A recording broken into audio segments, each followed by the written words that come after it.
Welcome to ప్రజావాహిని Telangana. నేను మీ స్వామి. చూడొచ్చు, రాష్ట్రంలో ఒక వీడియో చాలా వైరల్ అవుతుంది. ఒక పెద్ద మనిషి అసలు ఆ మాట అనొద్దు, మరి ఎందుకు అన్నాడు అనేది ఒకసారి చూద్దాం. పిల్లలకి మధ్యాహ్న భోజనం ఎందుకు అసలు అసలు గుడ్లు ఎందుకు పెట్టాలి పిల్లలకి, అసలు భోజనం ఎందుకు పెట్టాలని చెప్పేసి తిరుగుతున్నటువంటి ఒక వ్యక్తి, ఆయన నువ్వు చేసేటటువంటి పనులు నువ్వు చేసుకో, కానీ నువ్వు ఈ రాష్ట్రంలో ఈ దేశంలో ఉన్నటువంటి ఈ అణగారిన వర్గాల పిల్లలు చదువుకునేటటువంటి గవర్నమెంట్ స్కూళ్ళల్లో నువ్వు ఎందుకు వీళ్ళకి భోజనం పెట్టాలి? ఇంకేమంటాడు ఆయన? వానికి భోజనం పెట్టి, వానికి పుస్తకాలు ఇచ్చి, వానికి గుడ్డు పెట్టి, వానికి అన్ని తీరుల సౌకర్యాలు ఇస్తే వాడు శోభనం గదిలో మంచం మీద కూర్చున్నట్టు కూర్చుంటాడు అని చెప్పేసి ఏమన్నా మాట అర్థం ఉన్నా అదే నీకు ఏమన్నా కనీసం? ఇప్పుడు నువ్వు ఒక పెద్ద మనిషివి, నీ ఏజ్కి వాల్యూ ఇచ్చి మాట్లాడాల్సి వస్తుంది. నువ్వు సొసైటీలో సమాజంలో ముచ్చట్లు చెప్పుకుంటూ తిరుగుతున్నటువంటి మనిషివి నువ్వు. ఇప్పుడు నీలాగా మీ వర్గాలకు సంబంధించినటువంటి ప్రజల్లాగా ఈ గవర్నమెంట్ ప్రభుత్వ బడులలో చదివేటటువంటి పిల్లలు, బడుగు బలహీన వర్గాల ప్రజలు, వీళ్ళకి ఆ స్థాయి లేదు కాబట్టి ప్రైవేట్ స్కూళ్ళల్లో, కార్పొరేట్ స్కూళ్ళల్లో చదవలేరు కాబట్టి ఈ గవర్నమెంట్ స్కూళ్ళలో చదువుతారు. వాళ్ళకి ఈయన అంటాడు, ఒకసారి మీరందరూ కూడా ఒకసారి ఈ వీడియో చూడండి. వాళ్ళల్లో మధ్యాహ్న భోజనం ముఖ్యమైనది, చదువు మధ్యాహ్నం అయిపోయింది. చదువు ఎవడికి అక్కల్లా. భోజనంలో గుడ్డెట్టారా, గడిది గుడ్డెట్టారా, అన్నం తినేవాడు కోడిగుడ్డు పెట్టడం ఏంటంటే బుద్ధి ఉందా లేదా? చదువుకోమని లేకపోతే వెళ్ళిపోమని చెప్పండి. కోడిగుడ్డు కోసం వస్తావు నువ్వు. ఈ గుడ్లు లెక్క రాయాలి మాస్టర్లు, వాళ్ళ కర్మ కాలిపోయి. చదువు చెప్పక్కల్లా. ఎన్ని గుడ్లు వెళ్ళాయి, ఎన్ని గుడ్లు మిగిలే, ఎన్ని గుడ్లు మధ్యలో పేలే, ఎన్ని గుడ్లు ఈ మాస్టర్ తినేసాడు. ఇంక వీడు చదువు ఎందుకు చెబుతాడండి? అసలు పిల్లలకు భోజనం పెట్టడం ఏంటంటే వాళ్ళ భోజనాలు వాళ్ళు తెచ్చుకోవలేదు, మానేమానండి. అంటే పిల్లలకు భోజనం పెట్టి, పుస్తకాలు ఇచ్చి, యూనిఫార్మ్ ఇన్ని ఇస్తే వాడు చదువుతాడా? శోభనం పెళ్లి కొడుకులో మంచం ఎక్కి కూర్చుంటాడు. ఎందుకు చదువుతాడు వాడు? విద్యార్థికి ఎన్ని సౌకర్యాలా అవసరమా? చదువు రావట్లేదు ఎవరికి, భోజనాలే వస్తున్నాయి. పైగా అందులో బల్లి పడింది, పిల్లి పడింది, పడదా? ఆ వండి పెట్టే వాళ్ళకి డబ్బులు ఉండవు. ఎక్కడి నుంచి ఇస్తారు? ఎంతమందికి ఇస్తారమ్మా? ధార పోస్తారు ప్రభుత్వం వాళ్ళు. ఎక్కడి నుంచి ఉన్నాయి డబ్బులు? ఇక్కడ నీ డబ్బులు పెట్టి నువ్వు చదువుకో, నీ అన్నం నువ్వు తిను, నీ బట్టలు నువ్వు కట్టుకో, నీకు ఇష్టమైతే చదువు. ప్రభుత్వం పని ఏమిటంటే, ఉభయ తెలుగు రాష్ట్రాల పెద్దలందరూ వింటారు నా కెమెరా ద్వారా కాబట్టి చెబుతున్నా, ప్రభుత్వం కర్తవ్యం బాగా చదువు చెప్పడం తప్ప పుస్తకాలు ఇవ్వడం, బట్టలు కుట్టించడం, అన్నం పెట్టడం కాదండి.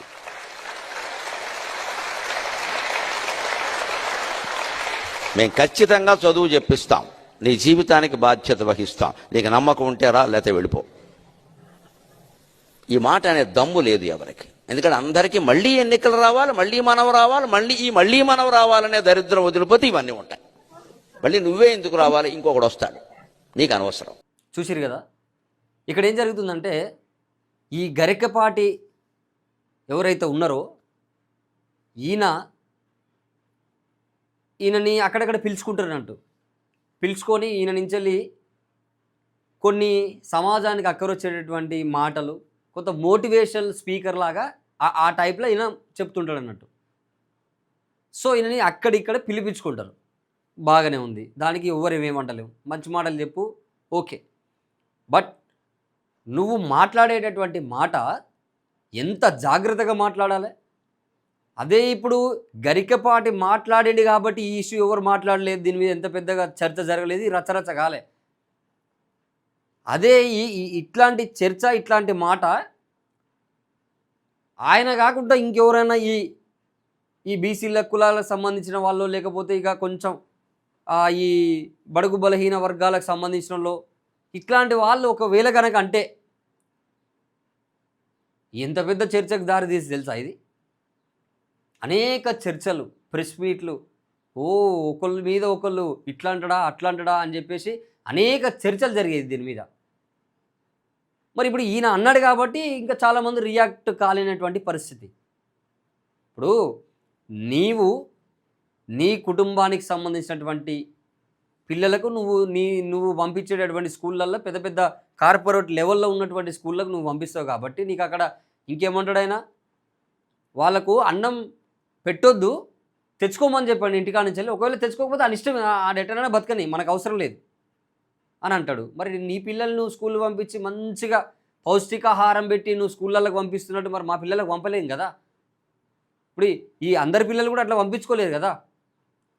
ఇప్పుడు మనం మాట్లాడుతున్నప్పుడు ఒక్కటికి 2, ఒక్కటికి 10 సార్లు ఆలోచించుకొని మాట్లాడితే బాగుంటుంది ఈ సొసైటీలో. ఎటుగాక మీరు పబ్లిక్లో మీరు ఒక మంచి ఫేస్ వాల్యూ ఉందని చెప్పేసి మిమ్మల్ని అందరికీ గుర్తుపడతారని చెప్పేసి ఎవరిని పడతారని అట్లా పడితే అట్లా సమాజం మొత్తం సొసైటీని నువ్వు కించపరిచేటటువంటి మాటలు మాట్లాడుతుంటే ఎట్లా ఊకుంటారండి ఇది? నువ్వు చెప్పే మాటలు అన్నీ కరెక్టే ఉన్నాయా? మరి నువ్వు చెప్పుకుంటూ తిరిగి అన్ని మాటలు అన్నీ కరెక్టే ఉన్నాయి అని చెప్పేసి చాలామంది అనాల్సి వస్తుంది. ఒక్కటిసారి చెప్పండి ప్రజలారా, తెలంగాణ రాష్ట్రంలో ఉన్నటువంటి ప్రజలందరూ కూడా చెప్పండి, ఈ వీడియోలు చూస్తున్న వాళ్ళు ఇంకా చాలా అనేక రకాల సోషల్ మీడియాలో చూసినటువంటి ఒకసారి మాట్లాడుకుందాం మనం. మీరు చెప్పండి ఒకసారి. ఇప్పుడు గరికపాటి మాట్లాడింది ఎంతవరకు కరెక్ట్? ఇది వానికి గుడ్డు ఎందుకు అంటాడు? మిడ్ డే మీల్ సేమ్లో మనకు అన్నం ఎందుకు పెట్టాలి, కూరగాయలు ఎందుకు పెట్టాలి, ఈ పౌష్టిక ఆహారం ఎందుకు పెట్టాలి, అసలు కోడిగుడ్డు ఎందుకు పెట్టాలండి? గుడ్డు సారు తింటాడా, పిల్లలు తింటాడా? వాడు దీన్ని ఈడివంటే ఈడి తిని ఆడవండి. ఏం మాటలు ఇవ్వాలి? సొసైటీలో మనం కనీసము గౌరవంతో కనీసం మీకు ఇంతో అంతో ఉన్నది, కొంత వాల్యూ ఉన్నది, అది కూడా ఎందుకు కొట్టుకుంటారండి? అవసరం అసలు నీకు? మరి కుర్చీలో కూర్చొని ముందర మైక్ పెట్టుకొని ఇక నా అంత ఎవరు లేరు అని చెప్పేసి మాట్లాడితే ఎవడు వడడిడా? నువ్వు ఎవరిని టచ్ చేస్తున్నావు అసలు? అసలు నీ ఇన్నర్ ఫీలింగ్ ఏంది? అసలు నీ ఇన్నర్ ఫీలింగ్ ఏంటంటే ఈ అణగారిన వర్గాల ప్రజలు చదువుతారు, అలా బీసీలు ఎస్సీలు ఎస్టీలు చదువుతారు, మొత్తం వాళ్ళే ఉంటారు, ఇక వాళ్ళని ఇవ్వాలంటే ఓళ్ళు పట్టించుకోరని చెప్పేసి అనుకుంటున్నామేమో. జాగ్రత్తగా మాట్లాడితే బాగుంటుంది. ఎంతమంది ఇంకా ఇట్లా చేస్తూ ఉంటారు? ఇప్పుడు మీకు తెలియదా, ఈ రాష్ట్రంలో ఈ దేశంలో కావచ్చు, ఈ గవర్నమెంట్ ప్రభుత్వ బడులలో చదివేటటువంటి ఈ బడుగు బలహీన వర్గాల ప్రజలు పోతారు అల్లాకి, వాళ్ళకు ఆ మాత్రం చదువును దూరం చేయాలన్న ప్లానింగ్ ఇది. ఆ మాత్రం అన్నం తీసుకుపోలేనటువంటి పరిస్థితి వాళ్ళకి. ఇంటికాడ అన్నము వండుకుంటే 3 పూటలు తినలేనటువంటి పరిస్థితిలో ఉన్నారు ఈ దేశంలో, ఈ రాష్ట్రంలో. అరగారిన వర్గాల ప్రజలకు సంబంధించినటువంటి పిల్లలు పొద్దుగాల స్కూల్కి పోతప్పుడు టిఫిన్లు పెట్టేంత స్తోమత లేదు సార్. ఈ అనవార వర్గాల ప్రజలకు సంబంధించినటువంటి ఈ జీవితాలలో పొద్దుగాల బ్రేక్ఫాస్ట్లు అంటారుగా, ఆ బ్రేక్ఫాస్ట్ అంటే కూడా తెలియదు మా వాళ్ళకి. ఆ పిల్లలకి బ్రేక్ఫాస్ట్ అంటే తెలియదు, టిఫిన్ అంటే కూడా తెలియదు, ఒక అన్నం మాత్రమే తెలుసు. ఆ అన్నం పొద్దుగాల తింటారు, లేకపోతే వాళ్ళ అమ్మ నాయన పనికి పోతారు సార్ పొద్దుగాల లేచి వాళ్ళ ఇళ్ళల్లో. ఏం మాట్లాడుతున్నావు నువ్వు? ఇదేనా నీ మాట? అసలు సమాజాన్ని మేలుకొలుస్తాం, నువ్వేం చెప్తే అది కరెక్ట్ అనుకోవద్దు ఎప్పుడైనా. మనం చెప్పేటటువంటి మాటలు 1కి 10 సార్లు అర్థం, మనం ఎటు పోతుంది మనం మాట్లాడతా అని చెప్పేసి చెక్ చేసుకోవాలి కదా. వానికి బుక్కులు ఎందుకు అంటాడు, వానికి స్కూల్ ఎందుకు అంటాడు? మరి మొత్తం తీసేయరు, రాజులు మొత్తం స్కూల్ తీసేయరు. నువ్వు చెప్పుకుంటూ తిరుగుతావు రోజు, ఏమో చెప్పుకుంటూ తిరుగుతాడు ఆయన. అవన్నీ నువ్వు అందులో ఏం చెప్పాలంటే రోజుకి పొద్దున్న లేచి స్కూళ్ళు తీసేయాలి, బడుగు బలహీన వర్గాలకు, ఈ బీసీ ఎస్సీ ఎస్టీ ప్రజలకు చదవద్దు, చదువు రానియొద్దు, అసలు చదివే అందవద్దు అని చెప్పేసి ఇది ప్రచారం చేసుకుంటూ తిరుగు, అప్పుడు బాగుంటుంది. ఇంటెన్షన్ ఏంది? మీ ఇంటెన్షన్ ఏంటంటే గదే కదా కనబడుతుంది క్లియర్గా. వీళ్ళకి చదువు దూరం చేయాలి, వీళ్ళకి విద్య రాకపోతే కథం అయిపోతుంది, ఫుడ్ పెట్టకపోతే చదవడు, పౌష్టికాహారం లేకపోతే మైండ్ పని చేయదు. ఇట్లాంటి ప్లాన్లతో తిరుగుతున్నటువంటి గరికపాటి చాలా జాగ్రత్తగా మాట్లాడితే బాగుంటుంది. Be careful. అర్థమవుతుందా? Don't slip your tongue. Okay, నీ టంగ్ స్లిప్ అయిందనుకో, చాలా టంగులు ఉన్నాయి మాట్లాడడానికి తెలంగాణ రాష్ట్రంలో. అర్థమవుతుందా? ఇది కరెక్ట్ పద్ధతి కాదు. నీ వైఖరి మార్చుకో ఫస్ట్, లేకపోతే నీ మీద ఫోకస్ చేయాల్సి వస్తుంది. నీ మీద ఫోకస్ చేస్తే మరి అప్పుడు నువ్వు చెప్పేటటువంటి ప్రతి మాటలో అర్థం చేసి నువ్వు చెప్పేటటువంటి ప్రతి మాటలో నువ్వు ఏం చెప్తున్నావు అసలు ప్రజలకి, అక్కడికి వచ్చేది చెప్తున్నావు, అక్కడ రాంది చెప్తున్నావు అని చెప్పేసి ఒక్కసారి అందరు కలిసి డిసైడ్ అయ్యి ఫోకస్ చేస్తే మాత్రం నువ్వు తిరిగేది కూడా బంద్ అవుతుంది. మిస్టర్ గరికపాటి, నీకేం తెలుసు అసలు? నీకేం తెలుసు? ప్రభుత్వ బడిలో ఉన్నటువంటి పరిస్థితి నీకేం తెలుసు? ఒకది కాడ చదువులేరా నాయన అని చెప్పేసి కింద మీద పడి ఎట్లో అట్లో సరే ఉన్నదో లేదో చదువుకుంటాం అని చెప్పేసి మా పిల్లలు మా పోరగాళ్ళు పోతుంటే నీ ఏడిపోయింది అంటున్నా మా మీద. ఈ పేద ప్రజల మీద పడుడేది నాకు అర్థం కాదు. కానీ ఈ గరికపాటిని జర అరుచుకోరా అందరు జర బాగా. పేద ప్రజల మీద పడి నువ్వు వాళ్ళ మీద పడి ఏడవడం ఏంది అంటున్నా. నీకు ఎక్కడికి రైట్స్ ఎక్కడ అసలు? నీకు ఇంకేమన్నా దాని గురించి ఏమన్నా నీకు కొంచెం ఏమన్నా నీకు చేతనైతే ప్రభుత్వ బడులలో నాణ్యమైన విద్య లేదు, నాణ్యమైన సోర్సెస్ కరెక్ట్ లేవు, అక్కడ ఫ్యాకల్టీ చక్కగా లేదు, పరిస్థితులు తారుమారు ఉన్నాయని చెప్పేసి నువ్వు మాట్లాడు. ఇంకా ఈయన ఏమంటాడు తెలుసా, గవర్నమెంట్కి ఒత్తాసు పలుకుంటా గవర్నమెంట్ ఎన్నని పెడుతుందండి, గవర్నమెంట్ ఎన్నని తెస్తుందండి, ఇంకా మొత్తం నైస్గా ఎన్నని తెస్తుందండి, ఎన్నని పెడుతుందండి, గవర్నమెంట్ యా నుంచి తెస్తుందండి, ఇన్ని లక్షల కోట్ల రూపాయలు బడ్జెట్ మరి నువ్వు తెచ్చిపెట్టు, గవర్నమెంట్కి నువ్వు సాయం చేయి. నువ్వు తీసుకుంటున్నావు పైసలు, నువ్వు సంపాదించుకున్నావు పైసలు, నువ్వు తీసి గవర్నమెంట్కి, నీకెందుకయ్యా గవర్నమెంట్ యా నుంచి పెడితే, డబ్బులు యా నుంచి తెచ్చి పెడుతుంది గవర్నమెంట్, బడ్జెట్ కేటాయించింది కదా ప్రభుత్వ స్కూల్లో, డెవలప్మెంట్ కోటాలో ప్రభుత్వం కేటాయించింది కదా, మరి నీకేం ప్రాబ్లం అంటున్నా. అంటే ఇది క్లియర్గా తెలంగాణ రాష్ట్రంలో ఉన్నటువంటి ప్రజలు అర్థం చేసుకోవాలి ఒకసారి, ఉమ్మడి తెలంగాణ అందరూ అర్థం చేసుకోండి ఒకసారి. కావాలని కుట్రపూరితమైనటువంటి కుట్రలు చేసుకుంటూ తిరుగుతున్నటువంటి గరికపాటి మీద ఖచ్చితంగా అందరూ ఒక కన్నేసి ఉండాల్సింది. ఎందుకంటే ఇట్లాంటి మాటలు చెప్పుకుంటూ తిరిగేటోళ్ళని చాలామంది జనాలు వీళ్ళు ఏం చెప్పినా కూడా అదే రైట్ అనుకొని చెప్పేసి నమ్మే ప్రమాదం ఉన్నది. కాబట్టి చాలా అలర్ట్గా అప్రమత్తంగా ఉండాల్సినటువంటి సందర్భము అవసరం ఉన్నది ఇప్పుడు. ఎందుకంటే ఇప్పుడు ఈయన స్టేజీల మీద వీళ్ళు ఏమేమో చెప్పుకుంటూ తిరుగుతారు, వీళ్ళు చెప్పే మాటలతో మోటివేషన్ అనుకుంటారు, బట్ అందులో ఈ మోటివేషన్ చేసుకుంటూ ఇట్లాంటివి కూడా చెప్తారు. ఈ విషపూరితమైనటువంటి మాటలు చెప్పుకుంటూ తిరుగుతున్నటువంటి గరికపాటి ఇది చాలా మంచిది కాదు. ఇది నువ్వు బంద్ చేసుకో, ఇవన్నీ బంద్ చేసుకొని ప్రజలకి అక్కెరకు వచ్చేటటువంటి మాటలు, అక్కెరకు వచ్చేటటువంటి మోటివేషన్ చెప్తే బాగుంటుంది. నువ్వు అనవసరంగా ఈ పిచ్చి పిచ్చి మాటలు మాట్లాడి, అనవసరంగా ఈ స్కూల్కి పోతున్నటువంటి పిల్లలని బాధ పెట్టేటటువంటి మాట్లాడి ఈ అణగారిన వర్గాల ప్రజల్ని నువ్వు వాళ్ళ హార్ట్ను టచ్ చేసినావు అనుకో, ఇక నువ్వు తిరగడానికి కూడా వీలు ఉండదు నీకు. ఎందుకనంటే నువ్వు బయట కూడా మొహం చూయించుకోలేవు, అట్లాంటి పరిస్థితి వస్తుంది. ఒకేసారి రాష్ట్రంలో ఉన్నటువంటి ప్రజలందరూ కూడా తిరగబడి మా మీద పడుతుండు ఎవరు అని చెప్పేసి ఒక్కసారి వాళ్ళు అనుకుంటే మాత్రం మీరు తిరగలేరు, మీరు బయట కూడా రాలేరు అసలు. ఎందుకంటే ప్రజలకు అంత ఉంటుంది కెపాసిటీ. నువ్వు మళ్ళీ టచ్ చేసే ఎవరిని, నువ్వు టచ్ చేసేది మళ్ళీ బీసీలని, ఎస్సీలని, ఎస్టీలని, బడుగు బలహీన వర్గాలకు సంబంధించినటువంటి ప్రజలు నువ్వు టచ్ చేస్తున్నావు. సో కాబట్టి ఇది మంచిది కాదు గరికపాటి. నువ్వు చెప్పేటటువంటి పనులు, నువ్వు చేసుకునేటటువంటి పనులు నువ్వు చేసుకో, నువ్వు ఏదన్నా చేసుకో, నువ్వు ఎక్కడైనా పో, నీ పనులు చేసుకో, నీ పనులు ఎవరు ఏలు పెట్టరు, నీ గురించి ఎవరు ఆలోచించరు. బట్ నేను ఏం చెప్పినా కరెక్ట్ అవుతుంది అని చెప్పేసి ఇట్లాంటి మాటలు మాట్లాడుకుంటూ తిరిగితే మాత్రం ఖచ్చితంగా నీ మీద ఫోకస్ చేయాల్సి వస్తుంది.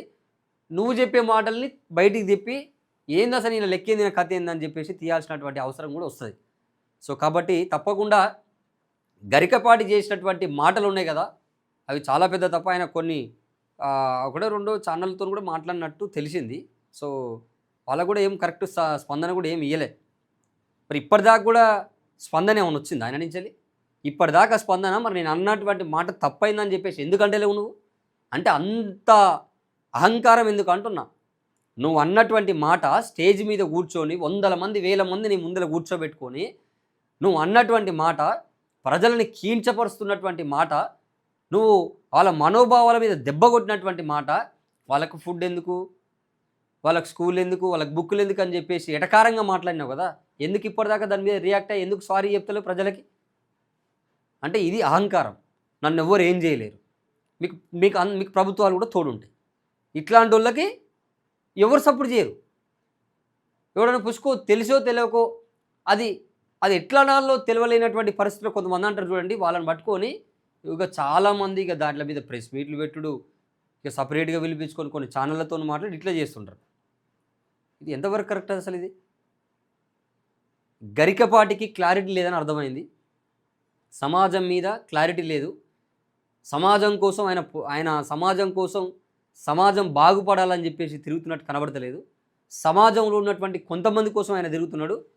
సమాజంలో ఉన్నటువంటి ఈ బడుగు బలహీన వర్గాల ప్రజల్ని వాళ్ళు నాశనం కావాలని చెప్పి తిరుగుతున్నటువంటి గరికపాటిని ఖచ్చితంగా మనం అందరం కూడా ఈయనకు కఠినమైనటువంటి ఇట్లాంటి మాటలు మాట్లాడితే కఠినమైనటువంటి చర్యలు తీసుకోవాలని చెప్పేసి మేము ఈ తెలంగాణ రాష్ట్రంలో ఉన్నటువంటి ఈ ప్రభుత్వానికి, అట్లే పోలీస్ వాళ్ళని కూడా మేము రిక్వెస్ట్ చేస్తా ఉన్నాం. ఎందుకంటే ఇట్లా ఇక అనుకుంటూ పోతూనే ఉంటారు. లాస్ట్కి వచ్చే వరకల్లా ఆ చదువు అందదు, ఆ ఫుడ్ అందదు, ఇక ఏం అందకుండా పోతాయి ఈ ప్రజలకి.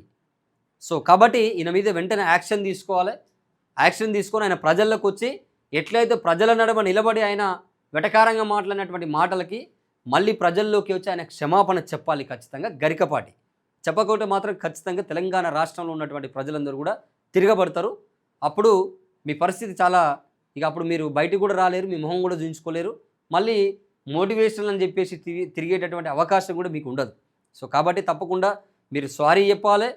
దానికి ఎందుకు చెప్పాల్సి వచ్చిందో కూడా మీరు రీజన్ చెప్పాలి తెలంగాణ రాష్ట్ర ప్రజలకి. ముఖ్యంగా ఈ ప్రభుత్వ బడుల్లో చదువుకుంటున్నటువంటి ఈ వర్గాల ప్రజలు ఎవరైతే ఉన్నారో వాళ్ళకు 100% నువ్వు సారీ చెప్పి, ఇక నుంచి నేను ఎన్నడన్నా అనను, నాకు బై మిస్టేక్లు వచ్చిందని చెప్తావా, లేకపోతే ఏం చెప్తావో ఖచ్చితంగా నువ్వు సారీ చెప్పి తీరాల్సిందే. దీని మీద 100% ఈ తెలంగాణ రాష్ట్ర ప్రభుత్వం యాక్షన్ తీసుకోవాలి. చూస్తూనే ఉండండి ప్రజావాహిని.